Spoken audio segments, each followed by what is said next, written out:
বন্ধুরা, আবারও আপনাদের সাথে হাজির হলাম চিরযাত্রা চ্যানেলে। আজকের পর্বে আমরা পা রাখছি এমন একটি জায়গায় যেটি বাংলাদেশের প্রত্নতত্ত্বের ইতিহাসে এক অনন্য অধ্যায়। কুমিল্লার বিখ্যাত শালবন বিহার।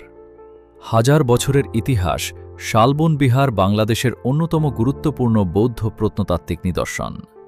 কুমিল্লার ময়নামতি পাহাড়ের কোলে অবস্থিত এই বিহারটি আনুমানিক ৭ম শতাব্দীতে নির্মিত হয়েছিল। ঐতিহাসিকদের মতে এটি দেববংশের রাজা শ্রীভবদেব কর্তৃক প্রতিষ্ঠিত হয়েছিল।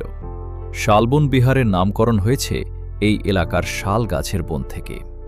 একসময় এই পুরো অঞ্চল ছিল ঘন শালবনে আচ্ছাদিত।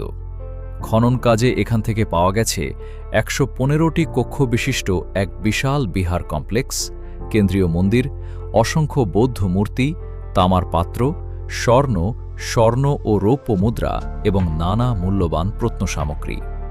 এই বিহারে একসময় শত শত বৌদ্ধ ভিক্ষু জ্ঞান অর্জন ও ধর্মচর্চা করতেন। সেই সোনালী অতীতের নীরব সাক্ষী হয়ে আজও দাঁড়িয়ে আছে শালবন বিহারের প্রাচীন ইটের দেয়াল। কিভাবে যাবেন? এত বড় ইতিহাসের জায়গায় যেতে কিন্তু খরচ একদম কম টাকা লাগে। কুমিল্লা শহর থেকে মাত্র ৫০ টাকা গাড়ি ভাড়ায় পৌঁছে যাবেন শালবন বিহারে, আর প্রবেশের জন্য লাগবে মাত্র ৩০ টাকা টিকিট। এই সামান্য খরচে ১৫০০ বছরের পুরনো সভ্যতার ছোঁয়া পাওয়া সত্যি অবিশ্বাস্য। জায়গাটির সৌন্দর্য শালবন বিহারে ঢুকলেই গায়ে লাগে এক অন্যরকম অনুভূতি। বিশাল এলাকা জুড়ে ছড়িয়ে আছে প্রাচীন ইটের স্থাপত্য, চারদিকে সবুজ ঘাস আর গাছপালার সমারোহ।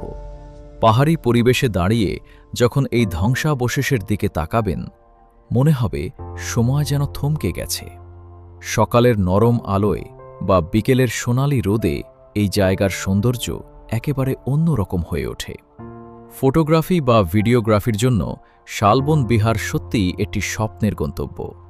পরিবার, বন্ধু বা প্রিয়জনকে নিয়ে একটা সুন্দর দিন কাটাতে চাইলে এর চেয়ে ভালো জায়গা কুমিল্লায় কমই আছে।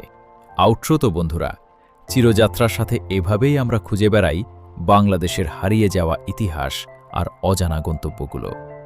যদি ইতিহাস ও প্রকৃতির মিশেলে একটু ভিন্ন অভিজ্ঞতা নিতে চান, তাহলে কুমিল্লায় গেলে এই জায়গাটা মিস করবেন না।